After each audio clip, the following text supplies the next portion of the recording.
This week on episode 27 of Spooky Coop, Paul and Michelle explore the story of a man and his son who, while driving down a lonely New Jersey road one dark evening, encounter a creature many refer to as the Jersey Devil. Hi everyone, I'm Paul. And I'm Michelle. And you're in The Spooky Coop. Welcome to the Spooky Coop.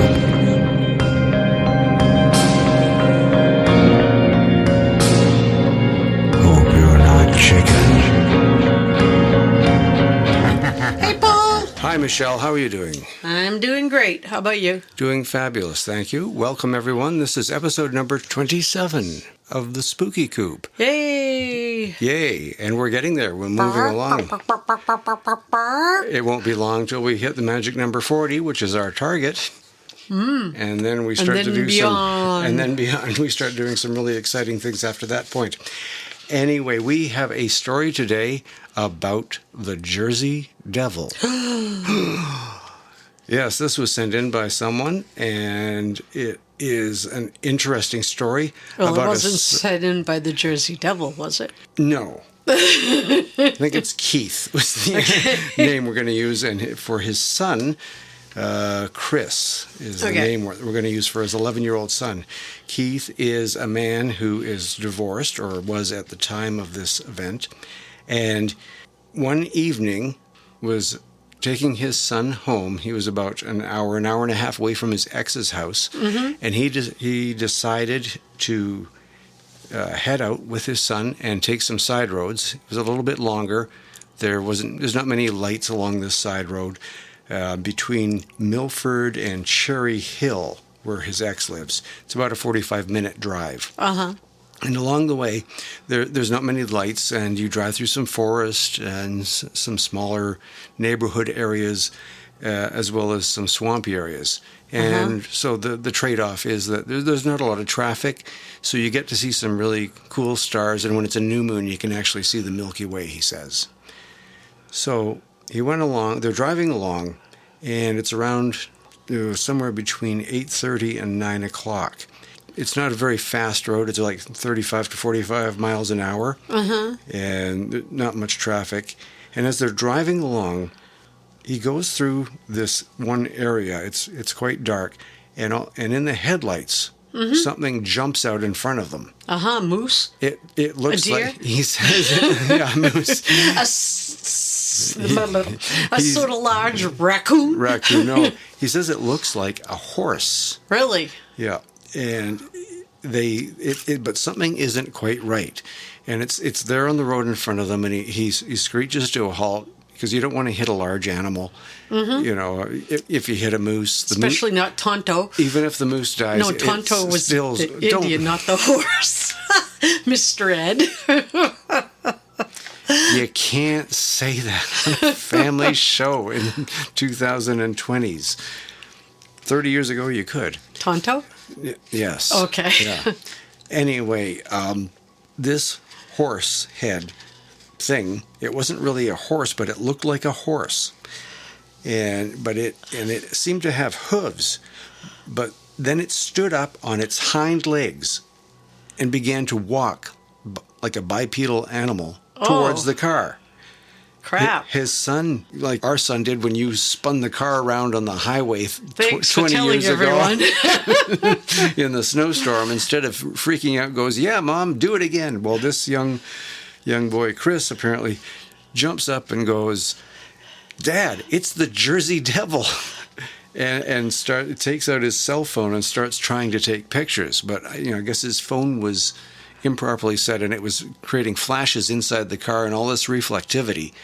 And Keith said, Well, it was dark. It would flash. Yeah, it would flash, yeah. So what did this thing look like? So anyway, once his eyes start to adjust, he said it was over 6 feet tall.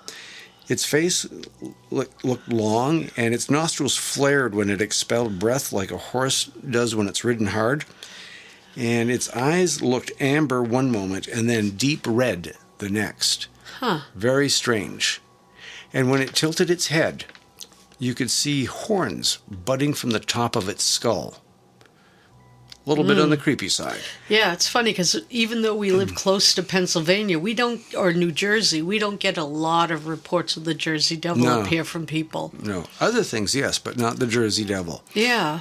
It'd be cool to get more. Yeah, he said that the horns weren't long and curved like you see in the regular depictions of it that they had read about. Well, maybe it was young.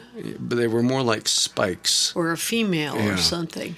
Yeah, and I have to admit, I don't know a whole lot about the Jersey Devil and the lore behind it, so I don't know what the average of descriptions are regarding the Jersey Devil. I know a couple of things, but, not a whole lot. Right. So moving along here, he said its eyes, it like pierced or dug into you when it looked at you. It was quite shocking. And it just stood there and stared at them. And he could see its chest and what looked like tight skin wrapped over its ribs, and it had no fat or anything. Sort of like the turkey I made this year. Yeah. It had like large hair on its hips that protruded out the side of its torso, similar to drawings of the god Pan. The goat, the Greek goat. Oh, yeah, the one with the little flute. Yeah, with the little flutes. And I'm sort of grateful for the next description being as muted as it is. He said that the groin area was heavily covered with curly hair and no other bits were showing. Oh, well, that's great for a family show. Yeah, and its knees bent backwards away from its body, like the hocks of an animal would, and he had cloven. He got a really good look at this thing. He apparently so. I guess it really made an impression on him. Well, they're he in might the have car. been standing in his headlights. It was right in his headlights, is what he said. He stopped, and it was right there in the headlights in front of them. And so he got a chance to get a good look at it, once his son's flashes stopped, and he figured out that that was not working. So the animal, it had cloven hooves on all four legs, and it had mostly red and black coloring on it with areas of blue highlights. Very odd. Yeah. Very odd, strange description for any cryptid that I've ever heard. Yeah. And his son was so excited about the whole thing. Yeah. He couldn't. Thus, the 11-year-old boy. Yes, and he went to open the back door and to jump out and see this thing, right? He wanted to communicate with it or get something or try and get a better picture. But he said luckily when he did, the creature, and this is really bizarre, the creature did an unforgettable thing. He said it unfurled or opened up pointed wings. Oh, yeah, it's supposed to fly. Or supposed to have wings, anyway. He said it looked like it was made out of a leather-like skin that shone blood red. Almost like bat wings. With bright blue veins and a black bone structure. And that's the colors that reflected in the headlights of his car. Wow. That's what he saw. It called out this horrifying sound, something he can't replicate or describe. He said it was the most horrifying thing he'd ever heard. Almost like me singing. That would be me. You know that. You sing a lot better than I do. I can't sing in key very well. It's no secret. So next then, it started to flap its wings with these like powerful woof, woof, woof. And this putrid smell came off of it as it wafted its wings, and it started to take flight into the air, and then it just took off, and he said very quickly it was off into the forest or over the forest tree line, and it was gone. Wow. His son ran to the back of the car, and he tried to take some more pictures, and he said his son was so excited he started shouting that he had pictures. He said, I got pictures.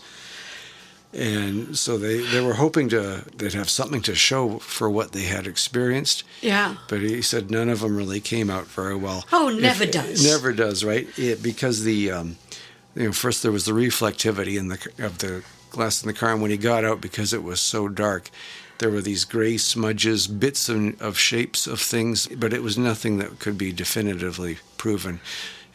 Some people thought it was a part of a deer or a moose or something from the parts that did come out because it looked like an animal.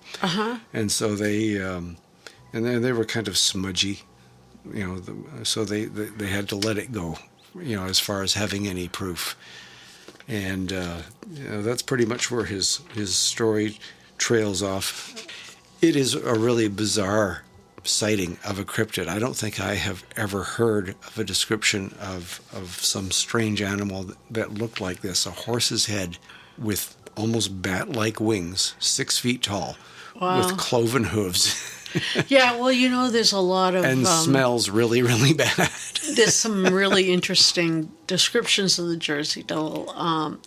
If you go down in that area, I forget what it's called. I think it's Lee or something. I don't remember. Somebody can correct us on that. There's 2 legends of how the Jersey Devil came to be. The first one is that there was a woman out there they owned land in that area, and she and her husband had 12 children, and it was overwhelming. And then she found out... Do you think 12 children? Then she found out she was pregnant. 3 were bad enough. I can't imagine 12. Yeah. Anyway, she found out she was pregnant for a 13th. And she was so angry. She said, let this 13th child be a devil. Let it be a demon and let it run away to hell. She didn't just shoot her husband instead? Or did she do that as well? Well, I would have after the 5th or 6th, you would have been dead. Anyway, she... I would have taken my own life after number 5, believe me. That's not to say people who have a lot of kids aren't wonderful. It's just we couldn't have handled it. They have endurance and they deserve an award. Yeah. They deserve an award, a lifetime achievement award. Anyway, so then the Jersey Devil was born. Mm-hmm. Okay? And then the other myth that I know that people have told me is that there was a witch in the area who had been cursed and abused by the people. So she created the Jersey witch, the Jersey devil to torment them. Supposedly, parts of the original farmhouse are still out there, and you can go and visit it. It might be just the site of it now. Right. It's interesting about cryptids. We've talked about a few of them. The most common ones that we talk about, though, are Bigfoot, creatures like that. But even on the East Coast, there are a number of different creatures. In fact, every state has a different type of creature of some kind, some myth or some legend. Up in Massachusetts here and running all the way up to Prince Edward Island are the story of the Pugwudgies, which is another type of cryptid. These things are born. It's interesting how consistent it is, these stories of animals and creatures that nobody sees normally, but have existed for centuries. Some of them may be just myths, some of them based on truths, and some of them may well be very, very true.